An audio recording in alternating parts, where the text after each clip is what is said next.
Eu cheguei mais cedo naquele dia. O céu ainda estava claro, mas meu peito já carregava uma nuvem pesada. As sacolas da feira escorregavam dos meus dedos. O som das minhas próprias chaves na porta parecia mais alto do que o normal. Quando entrei, senti o cheiro, perfume adocicado, um que eu conhecia bem, mas não era o meu. Deixei as sacolas na cozinha. Tudo estava em silêncio, exceto por uma risada abafada vinda do quarto. Meu coração travou. Atravessei o corredor devagar, o chão rangendo sob os meus pés. A porta estava entreaberta. E ali, no meio da minha cama, minha mãe, de camisola, rindo, com um copo de vinho na mão. E então, ele saiu do banheiro, molhado, só de toalha. O homem que dividiu a vida comigo por 17 anos. Renato. Nossos olhos se encontraram. Ele congelou. Minha mãe virou o rosto lentamente. Clara, ela disse, com um sorrisinho cínico. Eu não respondi, não gritei, não chorei. Só observei. Cada detalhe. A toalha torta na cintura dele, o batom borrado nela, o abajur aceso, a minha aliança ainda no dedo dele. Meu corpo tremia por dentro, mas meu rosto permaneceu calmo. Era como se meu coração tivesse fechado uma porta por dentro.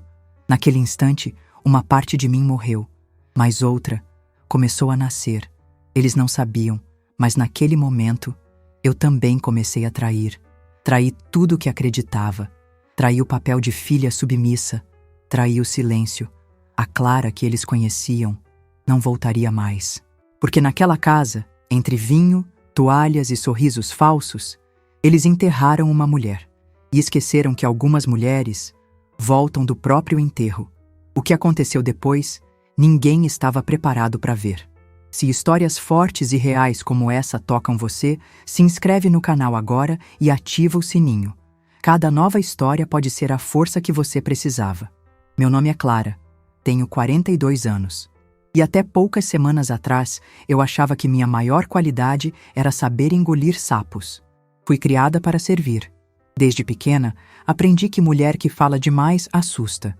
Minha mãe dizia, homem gosta de mulher discreta. E eu fui. Tão discreta que até me apaguei. Meu pai saiu de casa quando eu tinha 8. Minha mãe virou tudo. Pai, juíza, cobradora de boletos e distribuidora de culpa. Nada era o bastante. Nem minhas notas, nem meus prêmios da escola, nem o esforço para ser alguém. Quando conheci o Renato, achei que finalmente alguém me via. Ele tinha aquele sorriso de propaganda e um jeito que fazia a gente se sentir especial. Por 5 minutos. Nos outros 55, ele desaparecia. Mas eu já estava apaixonada. Ou melhor, condicionada. Casei cedo. Me formei em secretariado, arrumei um emprego fixo e comecei a bancar metade de tudo. Quando minha mãe teve um princípio de AVC, eu trouxe ela para morar com a gente. Disse para mim mesma que era o certo a se fazer. Que família vem em primeiro lugar. Mas lá no fundo, eu só queria que ela dissesse obrigada. Nunca disse. Nem uma vez. Todos os dias eu cozinhava, limpava, administrava contas, ouvia reclamações. Renato dizia que ia conseguir um contrato grande, um negócio que ia virar tudo de cabeça para cima. Virou, mas não do jeito que ele prometeu. Ficava noites acordada olhando para o teto, ouvindo eles dormirem. Sentia um aperto no peito, como se faltasse ar dentro da própria casa. Eu estava sozinha, mesmo rodeada. E o pior? Me acostumei com isso. Tinha vergonha de admitir que às vezes eu queria sumir, tirar umas férias de ser boa, de ser útil, de ser a mulher que aguenta tudo, mas não tirava. A cada "depois a gente vê" do Renato, eu esperava. A cada olhar crítico da minha mãe, eu sorria. Era mais fácil engolir a dor do que enfrentar a decepção. Até aquele dia. Até aquele cheiro de perfume doce invadir a sala. Até aquela cena no quarto, eu queria ter desabado. Mas foi como se algo dentro de mim travasse. Meu corpo estava presente, mas minha alma já estava indo embora. Algo quebrou, mas junto da quebra veio uma lucidez. Eles não me amavam, nunca amaram. Só me usavam como estrutura. E naquele momento, parada diante da minha cama, onde tantas vezes chorei sozinha, eu soube. Ou eu morria em silêncio, Ou aprendia a viver de um jeito que eles nunca imaginaram. Eu não queria vingança. Pelo menos, não no começo. Naquela noite, parada diante deles, ainda de toalha e camisola, o que eu queria era desaparecer, virar fumaça, sair daquela casa sem olhar para trás. Mas alguma coisa me impediu. Não foi o medo, nem o amor. Foi o orgulho ferido. E o que mais me doía era perceber que eles não estavam nem um pouco arrependidos. Renato nem tentou se explicar. Passou por mim como se eu fosse uma parede. Marta, minha mãe, ainda teve a audácia de dizer: "Você devia cuidar melhor do seu casamento." Ela disse isso, sem nem piscar. Me tranquei no quarto e encostei a porta. Sentei no chão, abracei meus próprios joelhos como se fosse a única proteção que me restava. E ali, no escuro, descobri uma coisa que nunca tive coragem de admitir. Eu só queria ser respeitada. Não era muito. Não queria joias, nem flores, nem declarações. Queria que alguém olhasse para mim e visse. Me visse como gente. Meu maior desejo sempre foi esse: ser vista, ser reconhecida. Durante anos, eu trabalhei dobrado para que minha mãe não passasse necessidade. Deixei de fazer viagens com colegas. Deixei de comprar roupas novas. Deixei de me priorizar. Tudo para que ela pudesse viver com dignidade. E mesmo assim, ela sempre dizia que eu era fraca, que homem nenhum respeita mulher mole. Eu tentava provar o contrário. Tentava manter a casa arrumada, o jantar pronto, a conversa amena.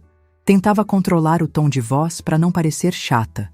Tentava cuidar do Renato mesmo quando ele sumia por horas ou voltava bêbado. Tentava sorrir, mesmo quando minha vontade era sumir. Era isso que eu fazia. Tentava. O tempo todo. E sabe o que eu ganhei com isso? Nada. Nenhum obrigado. Nenhum "você é importante." Me tornei uma sombra dentro da minha própria casa. Até minha filha mais nova, que passou a morar com o pai em outro estado, dizia que eu era boazinha demais. Ela falava com pena. E isso doía mais que qualquer ofensa. Eu não queria piedade. Queria respeito. Queria entrar num lugar e não ser tratada como parte da mobília. Queria que uma vez na vida alguém parasse para me ouvir, de verdade, sem julgamentos, sem pressa. E o mais estranho é que quando percebi esse desejo, me senti culpada. Como se fosse egoísmo querer ser vista. Como se, por ser mulher, eu tivesse obrigação de apenas dar e aceitar que ninguém devolvesse. Mas naquela noite, algo mudou. Não foi só a traição. Foi o que ela revelou. Eu não estava sozinha. Eu era sozinha. E isso é diferente. A primeira vez que percebi isso foi no espelho. Meu rosto não parecia mais o mesmo. Havia algo duro no meu olhar. Um silêncio diferente.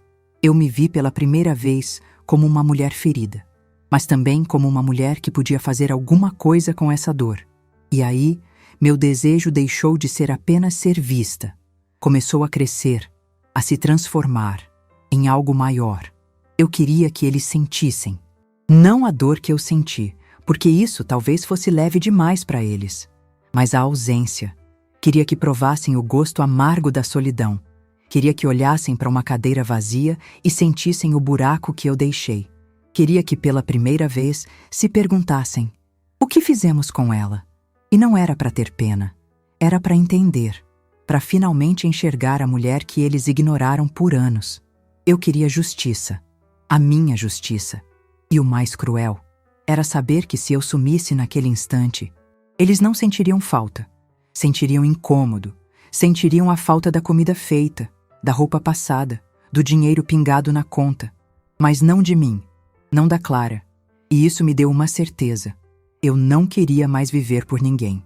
Queria viver por mim. Respirar sem pedir licença. Comer sem ter que dividir. Dormir sem medo de ser acordada por vozes que me ignoram. Eu não queria vingança. Eu queria recomeçar. Mas para isso, talvez, a vingança fosse o único caminho. Não aquela vingança barulhenta de novela das 9, mas uma que vinha em silêncio, passo a passo, com dignidade e crueldade estratégica. Eles me empurraram para o fundo. Agora iam assistir a minha subida e não iam gostar do que iam ver. Na manhã seguinte, eles agiram como se nada tivesse acontecido. Renato passou por mim no corredor e disse um "bom dia", seco, quase automático. Minha mãe, sentada à mesa da cozinha, tomava café com a calma de quem não tinha acabado de destruir a própria filha. A traição tinha acontecido, mas o que me matava era o descaramento. Eles estavam tranquilos, serenos, como se eu fosse a visita inconveniente na casa deles. Eu segui minha rotina, não por covardia, mas por estratégia. Sabia que qualquer reação imediata seria usada contra mim. Tá descontrolada, tá inventando coisa. Ciúme bobo. Era sempre assim com mulheres que acordam tarde demais. Mas naquela tarde, algo quebrou de vez. Fui limpar o quarto da minha mãe, como fazia todo sábado. Ela não estava em casa. O quarto exalava o mesmo perfume enjoativo da noite anterior. Peguei as roupas sujas. E foi quando vi o celular dela em cima da cama, desbloqueado. Por um segundo, hesitei, mas me lembrei do riso debochado dela, do olhar de desprezo de Renato. Peguei o celular, entrei nas mensagens. Ali estavam eles, conversas salvas, fotos, mensagens de voz. Vi frases como: hoje ela tá sensível, dorme cedo. Te encontro depois do banho dela. Ela não percebe nada, coitada. Li tudo com a mão tremendo. Cada palavra era um prego no caixão da filha que eu tinha sido. Mas o que me travou foi o vídeo. Eles se filmaram, no meu quarto, na minha cama, rindo, zombando. Ela dizia: ela nunca vai saber. Ela precisa de mim mais do que pensa. E ele respondia: ela não tem nem coragem de abrir a boca. Meu estômago virou. Joguei o celular na cama, corri até o banheiro e vomitei. Foi ali, ajoelhada no chão frio de cerâmica, que entendi. Eles não só me traíram. Eles me desprezavam. Me achavam fraca, burra, descartável. Lavei o rosto. Olhei meu reflexo. Não chorei, não gritei, só prometi para mim mesma. Eles não vão ver meu colapso, vão ver minha estratégia. Guardei o celular de volta onde estava, fingindo que nunca o toquei. Mas já sabia tudo, mais do que precisava. Naquela noite preparei o jantar, macarrão com molho branco, o prato favorito de Renato. Coloquei à mesa, servi os dois. Eles comeram como reis, como se eu fosse a criada de um castelo maldito. Enquanto eles riam da novela, eu sorria por dentro. Sorria pelo que estava por vir. Naquela mesma semana, fui até o quarto onde guardava papéis antigos. Busquei uma pasta surrada, com documentos que nem eu mesma lembrava que existiam. Ali, entre contas antigas, encontrei uma carta. Estava fechada. Tinha o nome de Otávio escrito à mão. Meu tio-avô, o único homem da família que me tratou com carinho. Ele tinha falecido 3 meses antes. Fiquei sabendo por telefone. Marta não quis ir ao enterro. Disse que ele nunca deu valor a ninguém. A carta tinha sido enviada para mim, mas ficou esquecida entre as papeladas. Abri com cuidado. Era manuscrita. E conforme eu lia, meu coração batia mais rápido.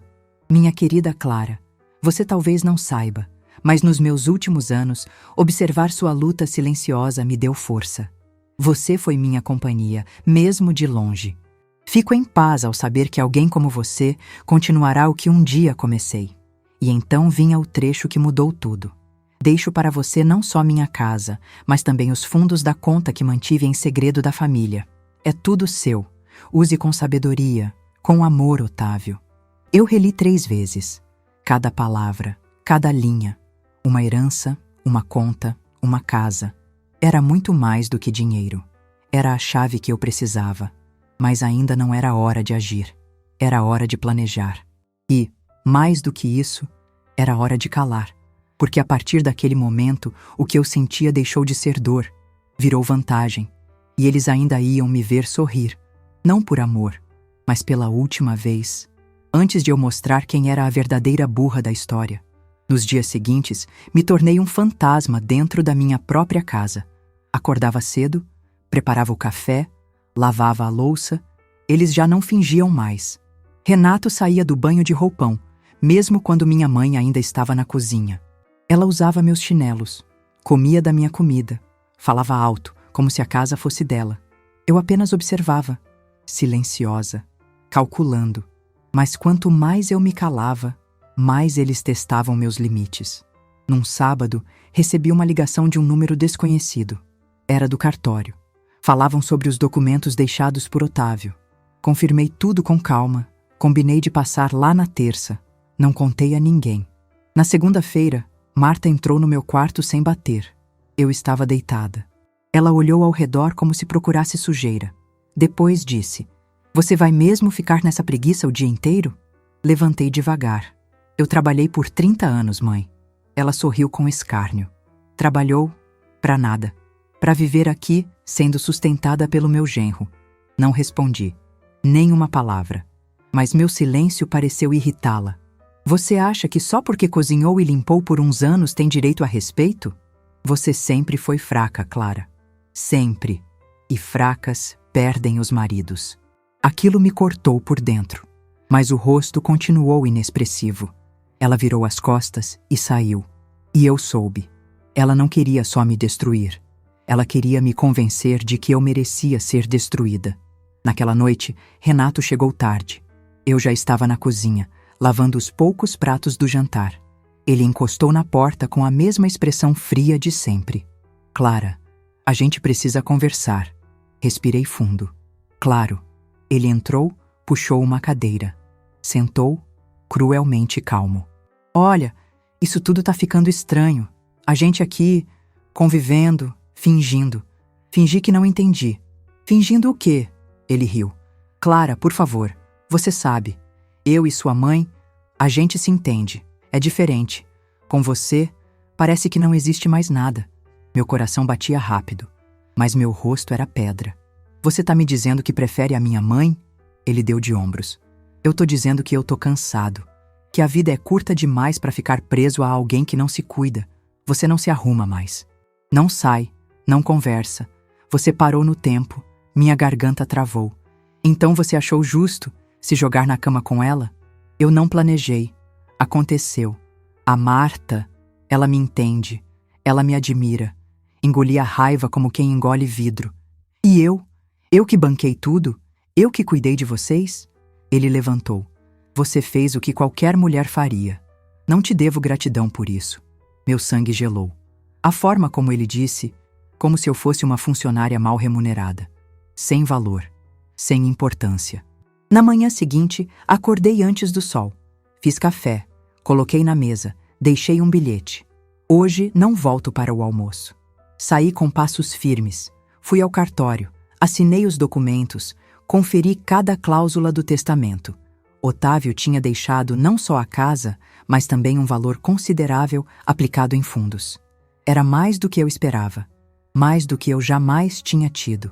E naquele momento, eu entendi. Eles ainda achavam que tinham o controle. Mas o jogo tinha virado. Eles só não sabiam disso ainda. Voltei para casa antes do jantar. Renato e Marta estavam na sala, rindo de um vídeo no celular. "Boa tarde", falei, seca. "Resolveu passear?" Ela disse sem olhar para mim. "Estava cuidando da minha vida", respondi. "Que vida?" Renato murmurou. Fiquei parada ali, olhando os dois. A vontade era gritar, quebrar tudo, mas me contive, porque minha vingança não viria em gritos, viria em camadas, como veneno lento. No dia seguinte, convidei minha irmã para um café na padaria da esquina. Ela era uma das poucas pessoas da família com quem eu ainda falava. Contei tudo, toda a traição, as mensagens, as imagens, a cumplicidade nojenta entre Marta e Renato. Ela me ouviu em silêncio. No fim, disse apenas: "Clara, eu não duvido de você, mas vai ser difícil provar." E aí, percebi o mais cruel. Mesmo com provas, ninguém acreditaria em mim de imediato, porque eles construíram uma imagem de que eu era desequilibrada, ciumenta, sensível demais. Eles me desmontaram socialmente, como se eu fosse uma histeria ambulante. E essa humilhação, essa invalidação, doía mais do que a traição física, porque não era só o corpo que eles tentavam apagar, era a minha voz. Voltei para casa e deitei, mas naquela noite o sono não veio. Fiquei olhando para o teto, ouvindo as risadas abafadas do quarto ao lado. Eles estavam ali, felizes, confortáveis, na casa que eu pagava. E mesmo assim, agiam como se eu fosse o erro. Mas aquela noite foi a última em que chorei por causa deles. Porque no fundo do meu silêncio, Uma chama começou a arder. E se eles achavam que eu não tinha coragem, iam descobrir que mulher humilhada demais vira perigo. Acordei com o rosto inchado. Aquela noite foi longa, a mais longa da minha vida. Acho que não cheguei a dormir. Fechei os olhos, mas a cabeça não parava. Cada palavra dita, cada olhar, cada silêncio, eles voltavam como facas afiadas. Levantei e fui até o banheiro. A luz fria me expôs de um jeito que doeu. Meu rosto parecia o de uma mulher que não sabia mais quem era, nem o que fazia ali. Escovei os dentes em silêncio, lavei o rosto, e pela primeira vez me olhei no espelho, sem desviar o olhar. Era eu, mas era outra.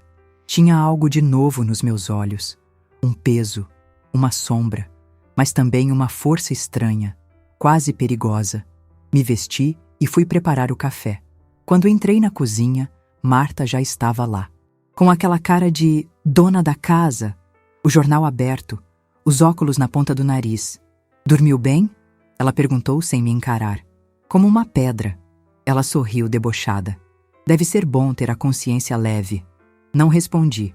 Minha vontade era jogar o bule na cabeça dela. Mas só coloquei a água no fogo. Renato apareceu pouco depois. Beijou o rosto da minha mãe. Sim, beijou. Na minha frente. Depois me olhou como se eu fosse o tapete da sala. Um objeto velho, indesejável. "Vai sair hoje, Clara?" Ele perguntou sem disfarçar o tédio na voz. "Talvez. Digo isso porque a gente precisa usar a sala." Fingi não entender. "A sala?" "É. Vamos receber uns amigos. Jantarzinho informal." Minha garganta secou. Na minha casa, no meu sofá, com amigos que provavelmente achavam que eu era uma exilada no próprio lar. "Podem usar", respondi. "Só me avisem se quebrarem alguma coisa." Subi pro quarto, fechei a porta devagar, travei, me sentei no chão. Peguei o caderno antigo onde escrevia pensamentos. Fazia anos que não abria. Ali dentro, encontrei um rascunho de carta que nunca enviei. Era para Otávio. Lia: "Tio, obrigada por me tratar como gente. Por me ouvir quando ninguém mais ouvia. Se um dia eu sumir, saiba que você foi a única presença boa na minha vida." As lágrimas vieram sem aviso. Pesadas, silenciosas. Eu me sentia engolida por um buraco escuro. Não era só a traição. Era a sensação de ter sido anulada. Como se minha existência fosse um estorvo. Ali, naquele quarto, cercada por lembranças e silêncio, entendi o tamanho do estrago. E o pior, eles estavam certos. De certa forma, eu deixei isso acontecer. Deixei que me apagassem aos poucos.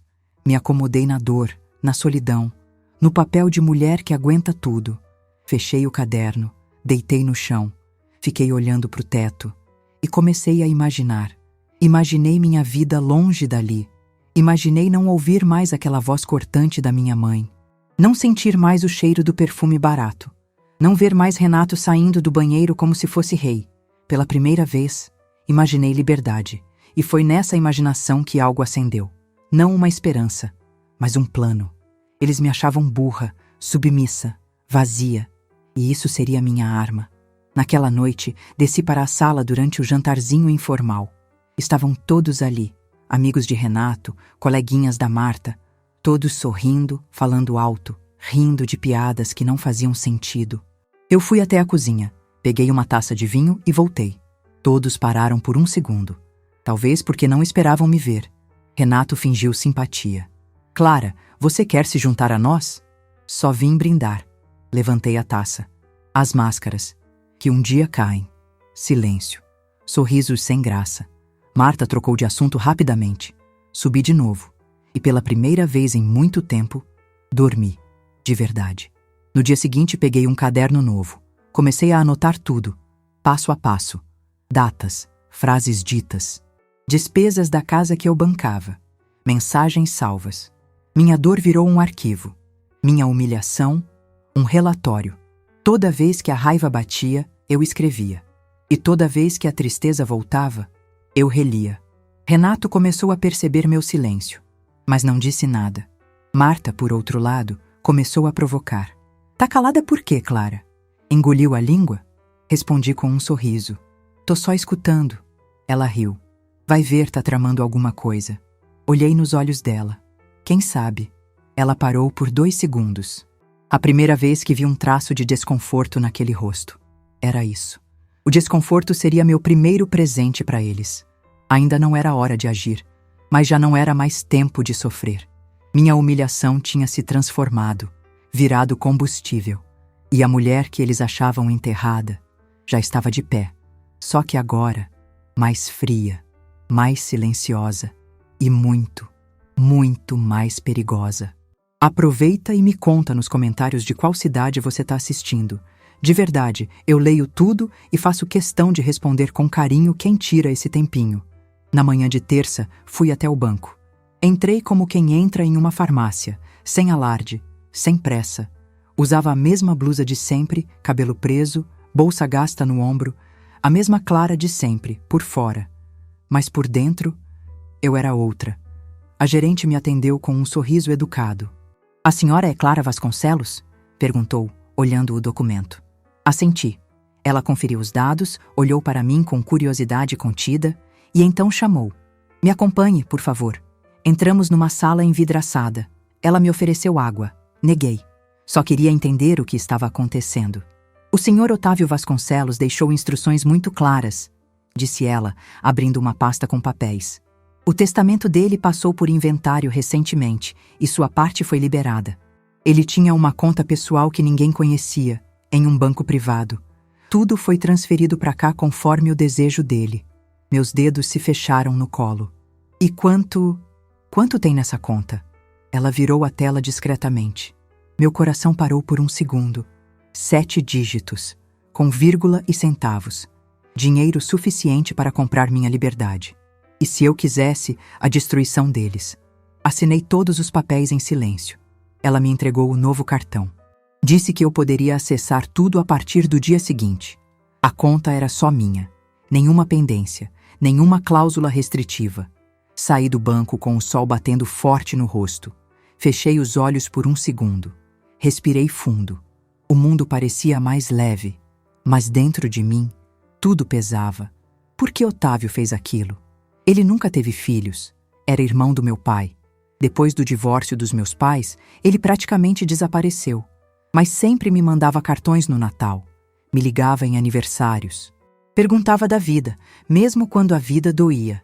E eu nunca respondi direito. Achava que ele só queria conversar para não se sentir sozinho. Nunca imaginei que ele me via. De verdade. Quando ninguém mais via. Naquela tarde, fui até o apartamento antigo dele. A chave estava comigo desde o velório. Era um lugar simples, mas cheio de lembranças boas. Livros, discos, fotografias em preto e branco. Sentei na poltrona dele. Chorei como criança. Porque pela primeira vez, alguém me deu algo. Sem querer nada em troca. Otávio não me deixou só uma herança. Ele me deixou coragem. A prova viva de que sim, eu importava. Para alguém. E agora, eu precisava honrar isso. Voltei para casa no fim da tarde. Renato estava deitado no sofá, descalço, com um prato de lasanha no colo. Marta cortava as unhas no tapete da sala. "Chegou tarde, hein?" ela disse sem tirar os olhos dos pés. "Tava resolvendo umas coisas." "Coisas misteriosas, hein?" ela provocou. Sorri. "Pode ser." Subi pro meu quarto e tranquei a porta. Peguei o caderno onde vinha escrevendo tudo. Adicionei mais uma página. 1148.392,28. Liberdade assinada. Naquela noite, não cozinhei. Eles pediram delivery. Comeram sem cerimônia. Riram de novo. Mais alto do que o normal. Como se quisessem me lembrar que estavam felizes. Como se dissessem, você perdeu.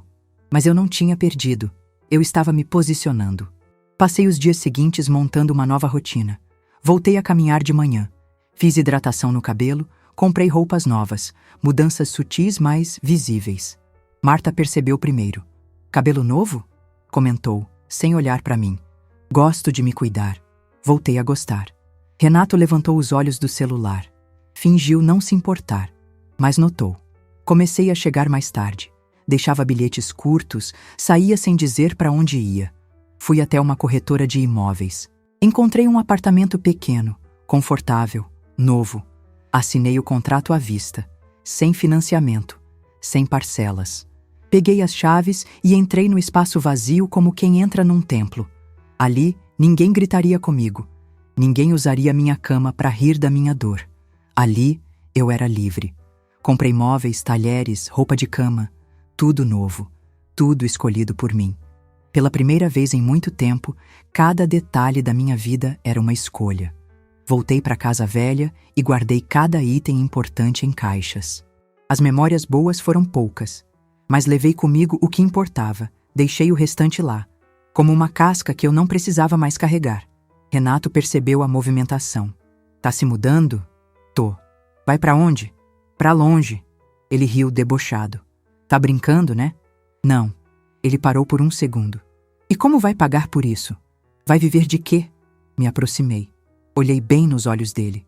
De tudo que vocês me tiraram. Marta apareceu atrás dele, pálida. Clara, o que você tá fazendo? Indo embora. Não pode simplesmente sair assim. Posso sim. A casa é minha. O dinheiro agora também.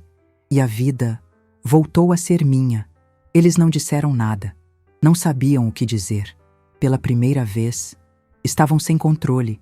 E eu, pela primeira vez, estava com tudo nas mãos. No dia seguinte à minha decisão, levantei mais cedo do que o normal. O sol ainda nem tinha tocado as janelas da sala quando comecei a esvaziar meu guarda-roupa. Cada peça que eu dobrava tinha um gosto diferente. Não era só tecido. Era memória. Era dor. Era peso que não me pertencia mais. Embalei meus poucos livros, minhas fotos antigas, minhas xícaras favoritas. Tudo o que me lembrava de quem eu fui e de quem eu não queria mais ser. Desci com as caixas até a garagem. Meu carro velho estava pronto. Diferente de mim, que só agora começava a entender o que era partir. Renato ainda dormia. Marta também. Enquanto eles roncavam sob o mesmo teto onde me apagaram tantas vezes, eu partia com silêncio e dignidade. Entrei no carro. Dei partida. As caixas no banco de trás balançaram com a curva. E pela primeira vez em muito tempo, eu sorri. O novo apartamento era pequeno, mas meu. Branco, limpo, vazio. Como uma folha nova antes da primeira palavra. Passei o dia arrumando tudo com cuidado. Coloquei as fotos em molduras, os livros em prateleiras, as roupas em cabides novos. Tudo tinha cheiro de recomeço. Quando anoiteceu, sentei no sofá novo, com uma taça de vinho. Olhei a janela. Não havia barulho. Não havia Marta dizendo como eu deveria me comportar. Não havia Renato julgando cada gesto. Ali havia silêncio. Mas não o silêncio que machuca. Era o silêncio que cura. Na manhã seguinte, liguei o celular e vi 3 chamadas perdidas de Renato. 2 mensagens. Você vai mesmo fazer isso? Podemos conversar? Apaguei, sem ler até o fim. Não ia mais conversar com quem só ouvia a própria voz. Liguei o computador. Comecei a preencher o plano de negócios do curso que iniciei meses antes, em segredo. Curso de confeitaria artesanal. Otávio tinha me incentivado tempos atrás. Dizia que minhas tortas eram melhores que de padaria. Eu ria, achava exagero. Agora, faria disso meu sustento, minha independência, minha declaração de liberdade. Em 3 dias, registrei meu nome como microempreendedora. Doces de Clara. Simples, direto. Como eu. Como meu jeito de amar.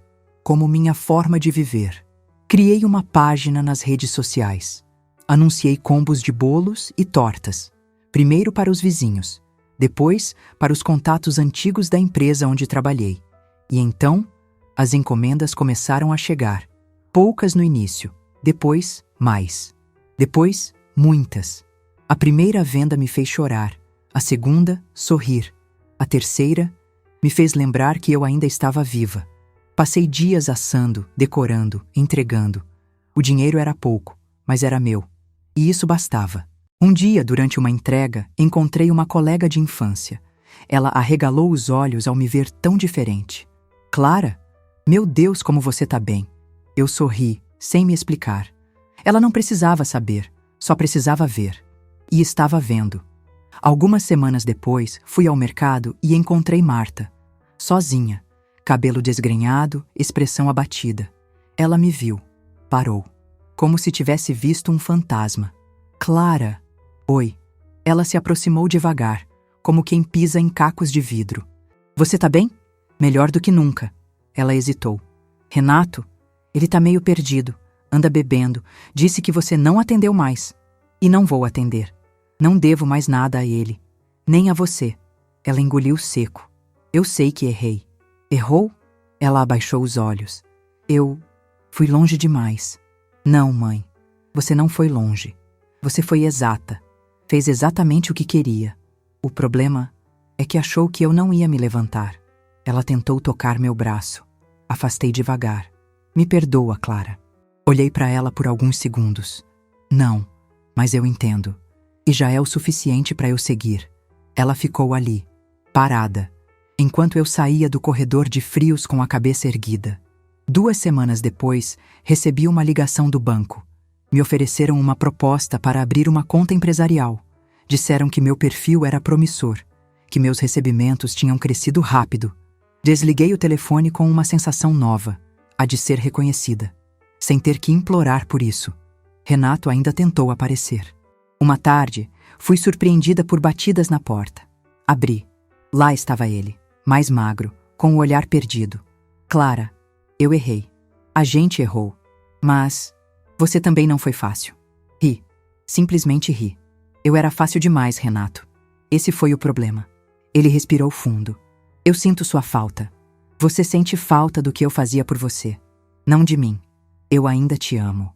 Não, você amava o controle. E perdeu. Fechei a porta devagar. Sem gritar. Sem ofender. Sem precisar provar mais nada. Naquela noite, fiz meu bolo mais bonito. Embalei com cuidado. Entreguei para uma cliente nova. Ela disse: Clara, seu doce tem gosto de abraço. E eu, pela primeira vez em muitos anos, acreditei. Porque agora, eu me abraçava todos os dias. O dia do último jantar na antiga casa chegou silencioso. Arrumei-me com calma, escolhendo um vestido que nunca imaginaria usar ali. Era simples. Vestido claro, que realçava os ombros que eram minhas e ninguém mais podia tocar. Desci as escadas, levando uma caixa embrulhada cuidadosamente com papel de presente. Dentro dela, uma mini lanterna financeira. Documentos, planilhas, extratos. Meu legado, minha saída. O jantar estava marcado com os antigos amigos de família. Aqueles que não viram minha ausência como ausência, mas como punição. Sorriram quando me viram. Olha quem aparece. Clara, você está ótima. Eu sorri, gentil. Mas meu sorriso não alcançava os olhos deles. Eles notaram. O primeiro passo do estrago estava prestes a acontecer. Ficamos sentados à mesa grande da sala de jantar que eu ajudei a mobiliar. O tempo congelou por 1 segundo. Os talheres prateados, as taças de cristal, o cheiro do assado que minha mãe costumava preparar pela manhã. Tudo parecia em silêncio, apenas esperando. Clara, você trouxe algo especial para a gente compartilhar? Alguém perguntou, ainda rindo. Eu respirei fundo. E então, como quem liga um projetor invisível no meio da sala, ativei a tela que preparei. Mostrei os extratos, a conta secreta, a ordem de transferência para um fundo que eu criara para pagar o apartamento novo. As conversas entre Marta e Renato, as fotos capturadas com meu celular, vídeos deles conversando sobre como eu não via nada. Os rostos mudaram. O espanto se espalhou. Silêncio pesado. Eles nem sabiam que aquela sala guardava tanto. Renato tentou se levantar, gaguejou. Marta cobriu a boca.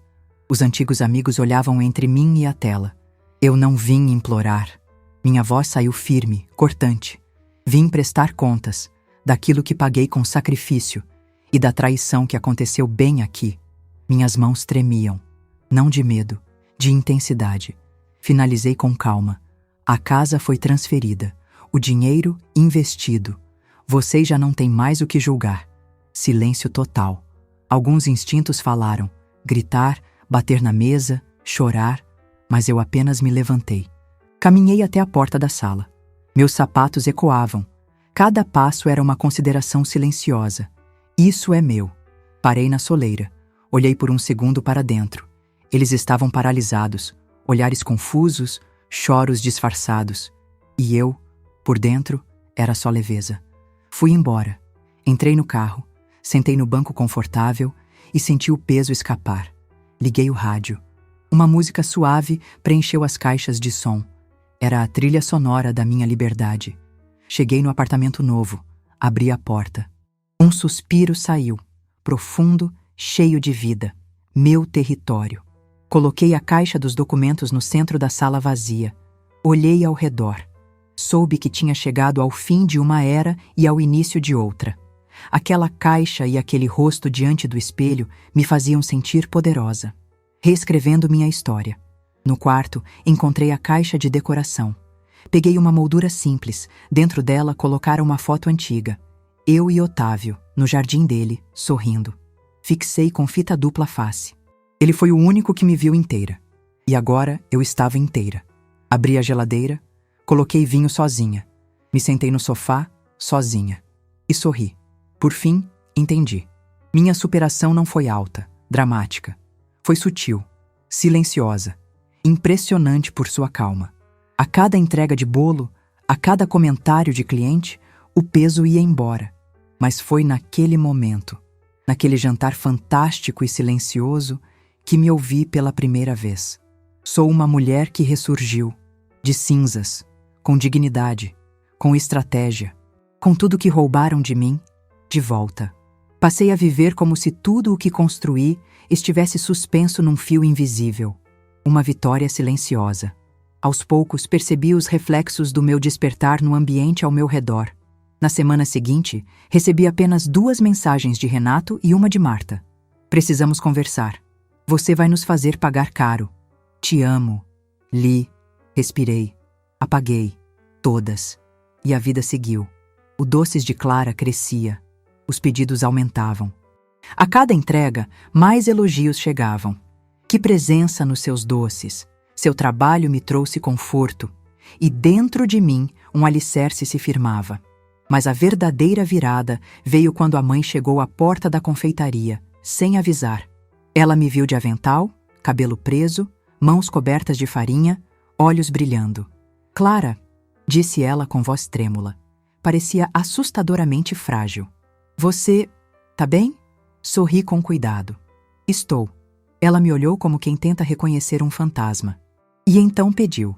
Posso tentar de novo? Me desculpa por tudo? Um arrepio me seguiu. O passado gritou, mas respondi. Perder o seu respeito foi um dos meus maiores castigos. Você o quebrou, mas errou comigo, justamente quando eu aprendi o valor de me manter de pé. Pode tentar de novo. Só reconstrua a ponte sozinha. Ela assentiu, sem chorar. Saímos de lá, em silêncio. No mesmo dia, Renato me ligou. Clara, fale comigo, por favor. Ignorei. Não era a redenção que eu buscava. Era paz. Liberdade. Dias depois, a imobiliária ligou. Queria saber se precisava de ajuda para mobiliar o apartamento que aluguei totalmente à vista. E agora era meu templo. Sorri. Respondi. Não, obrigada. Mas obrigada. Contei cada centavo daquela conquista. Mas o mais valioso não era o dinheiro. Era a autonomia. E ela pulsava dentro da minha voz. Daquela vez, não era preciso gritar. Já era óbvio. Alguns amigos começaram a me procurar. Não os que riram de mim no passado. Outros, do trabalho antigo. Gente que me admirava por trás dos sussurros. Vi seus doces nas redes. Parabéns, Clara. Você sempre mereceu ser vista. E ser vista do jeito que eu sempre quis. Não como um pedaço de papel esmagado, mas como mulher inteira, legítima. Perto do fim do mês, Marta apareceu na frente da confeitaria. Desta vez, ela segurava um ramo de flores murchas. Entregou-as com as mãos trêmulas. Eu as aceitei. Obrigada. Ela me olhou devagar. Você fez mais do que se afastar. Você renasceu. Fez uma pausa. E eu tive medo de ficar sozinha. Respirei fundo. E eu estive só, dentro de casa, dividindo o teto com gente que me apagou. Mas sobrevivi. E agora, flores não curam, mas ajudam a lembrar que ainda há vida. Ela saiu sem dizer mais. Eu observei enquanto caminhava, insegura, pequena, e ali compreendi. O impacto que causamos é maior do que imaginamos. No mês seguinte, Renato apareceu novamente, no portão da confeitaria de manhã. Parecia o mesmo homem marrento, mas com olhos diferentes, cheios de confusão. Clara, por favor, você pode me dizer uma coisa? Ele respirou fundo. O que eu perdi? Pendurei minha toalha de papel. Olhei nos olhos dele. O que você nunca realmente teve? Minha presença de verdade. E não falo do corpo, falo da alma. Você perdeu a mulher que te amou. E eu me encontrei. Ele saiu sem responder. E eu sabia. As reações dele, de Marta, dos amigos, eram ecos, reflexos da minha história. Um espelho da clareza que me devorou por dentro. Numa noite clara, tirei minhas sandálias e caminhei no chão frio da varanda. O vento bateu no rosto e senti minhas raízes abraçando o chão. Soube que tudo que me trouxe até ali, traição, humilhação, planos silenciosos, agora convergiam em um presente forte. Fui reconhecida. Reconheci a mim mesma. Os vizinhos sorriam quando passavam. A atendente da padaria cumprimentava com respeito. Alguns clientes até me chamavam de minha chefe favorita. Era mínimo, mas era significante. Cada elogio era um tijolo na reconstrução da mulher que me tornei. E mesmo que o mundo estivesse dividido entre quem me desprezava e quem me admirava, a única fronteira que verdadeiramente importava era dentro de mim. Naquela noite, escrevi no meu diário. Eles estavam no controle. Hoje, até o silêncio me pertence. O impacto emocional não foi barulhento. Foi profundo. Foi olhar no espelho e ver a mulher que não se orgulhava mais de ser invisível. Foi sentir, passar, superar e saber que silenciosamente ela virou presente. E agora era dela, toda dela. Por muito tempo, eu acreditei que o meu valor estava no que eu fazia pelos outros, no prato que servia, na conta que pagava, no silêncio que engolia. Achava que, se eu fosse boa o suficiente, discreta o suficiente, resistente o suficiente, alguém, em algum momento, olharia para mim e diria: eu vejo você. Mas ninguém disse, nem uma vez. E o mais triste não foi isso. Foi perceber que, ao longo dos anos, eu também deixei de me ver. Me perdi num papel que nem fui eu que escrevi. Filha cuidadora, esposa dedicada, funcionária confiável. Tudo o que fui foi para os outros.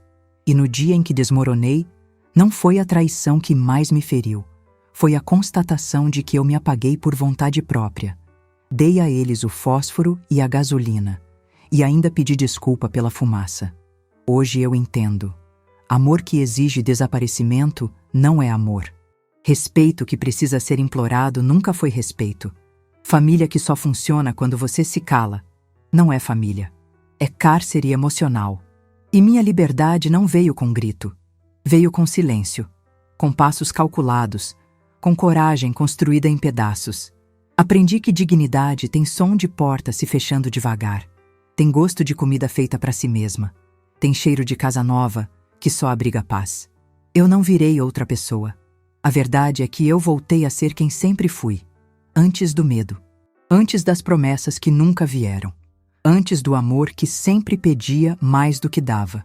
Descobri que ser forte não é aguentar tudo. É saber a hora de soltar.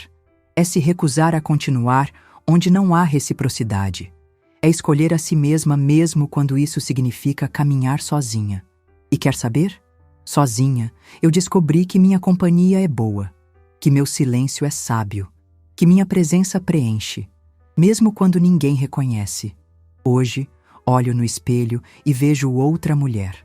Não mais aquela que esperava permissão, mas a que constrói a própria vida com as mãos firmes. Se eu pudesse voltar no tempo, diria para mim mesma, lá atrás: você não precisa ser aceita por quem não te respeita. E mais ainda, você não tem que provar nada para ninguém que não te vê. A Clara de agora sabe. Pedir desculpa por ser sensível não faz sentido. Ter limites não é ingratidão. Querer respeito não é vaidade. É necessidade básica. Não sei se perdoei tudo o que fizeram comigo. Talvez não. Mas também não carrego mais peso nenhum. Porque o que me prendia era eu tentando justificar a maldade alheia. Agora, só quero paz. Só quero continuar construindo meu caminho, feito de escolhas, de amor próprio e de silêncio cheio de sentido. A maior lição que a vida me deu é essa: você pode ser boa, mas nunca permita que confundam sua bondade com permissão para te ferir. Algumas pessoas dizem que o tempo cura tudo. Eu não concordo. O tempo, sozinho, não cura nada. O que cura é o que você faz com o tempo. E eu decidi que meu tempo não seria mais entregue a quem só sabia me diminuir. Depois da última conversa com Renato, nunca mais o vi. Algumas vizinhas comentaram que ele saiu do bairro. Disseram que está morando de favor com um primo. Tentou abrir um negócio que não deu certo. Anda sumido, calado, sem o mesmo brilho nos olhos. Não me alegro com isso, mas também não sinto pena. Porque quem destrói com consciência, um dia precisa encarar o silêncio que plantou. Marta, minha mãe, continuou tentando me reaproximar. Apareceu algumas vezes na confeitaria. Trazia bolo de supermercado, como quem tenta mostrar que também sabe fazer doce. Eu sempre aceitei com gentileza, mas sem abrir portas demais. Até que um dia ela veio, só para sentar. Pediu um café. Ficou em silêncio. E antes de ir embora disse: "Você fez o que nenhuma mulher da nossa família teve coragem de fazer." Me orgulho disso, mesmo sem merecer fazer parte disso. Foi a primeira vez que ouvi algo parecido com arrependimento saindo da boca dela. E naquele dia, quando ela saiu, deixei uma xícara lavada para trás. Foi meu jeito de dizer: talvez ainda exista espaço. Minha filha veio me visitar depois de meses. Disse que viu meu nome crescendo nas redes. Quis conhecer a loja, tirar fotos comigo. Mãe, você virou exemplo. Você virou o que eu sempre soube que podia ser. Me emocionei. Porque por muito tempo achei que a tinha perdido. Mas percebi que, ao me reencontrar, ela também me viu com outros olhos. Hoje, minha confeitaria segue firme. Não sou famosa nem rica, mas vivo com dignidade. Pago cada conta com dinheiro que veio do meu esforço. E cada centavo me lembra que eu não devo mais nada a ninguém, só a mim. Tenho amigas novas, gente simples, verdadeira, que me ouve sem julgamento, que me respeita sem exigir nada em troca. Não me apaixonei de novo. Ainda não. Mas hoje sei que, se acontecer, não vai ser com pressa. Nem para tapar buraco nenhum. Vai ser porque eu quero, não porque preciso. E talvez esse seja o maior sinal de que venci. Hoje eu escolho. Não mais sou escolhida pelas migalhas que oferecem. Toda vez que olho para minha antiga aliança, aquela que guardei só para lembrar, eu sorrio. Ela não é mais um símbolo de fracasso. É uma lembrança do dia em que parei de implorar por amor e comecei a me dar o que ninguém nunca soube oferecer. A Clara que escreve essas palavras não é uma mulher amargurada. É uma mulher desperta, livre, que carrega as cicatrizes com orgulho, porque cada corte me ensinou a costurar minha própria história. E hoje ela é só minha. Não cabe mais ninguém que venha para arrancar, usar ou apagar. Se quiserem fazer parte, terão que saber somar. Se você chegou até aqui, talvez esteja sentindo o mesmo que eu senti durante anos. O peso invisível de carregar tudo calada. De tentar ser forte o tempo todo, mesmo quando tudo dentro de você grita por socorro. Eu sei como é. Se anular para agradar. Se dobrar para manter a paz. Se culpar por ser esquecida. E ainda sorrir, como se tudo estivesse bem. Mas escuta com atenção. Chega uma hora que o corpo cansa, que o coração seca e que a alma decide que não vai mais aceitar migalhas. Essa foi a minha hora, e talvez essa seja a sua também. Você não precisa de permissão para se levantar. Não precisa que alguém diga que é forte. Você já é. Desde o momento em que escolheu continuar, mesmo sendo invisível para tanta gente. Mas agora é hora de fazer diferente. De se ver, de se ouvir, de se respeitar. Porque quando a gente para de implorar pelo mínimo, o mundo entende que a gente merece o máximo. E se essa história tocou algo aí dentro, se em algum momento você também sentiu que já fez demais por quem só sabia tirar, comenta aqui embaixo. Eu também me levantei em silêncio. Ou escreve o que tiver vontade. Mas escreve, faz sua voz ecoar, mesmo que seja por escrito, mesmo que seja sussurrando, porque quando uma mulher compartilha sua história, ela acende luzes no caminho de outras. E eu, Clara, deixo aqui essa luz. Para quem quiser ver, para quem precisar lembrar, Você não é exagerada. Você não é difícil. Você não é ingrata. Você é alguém que finalmente entendeu que merecia mais, muito mais.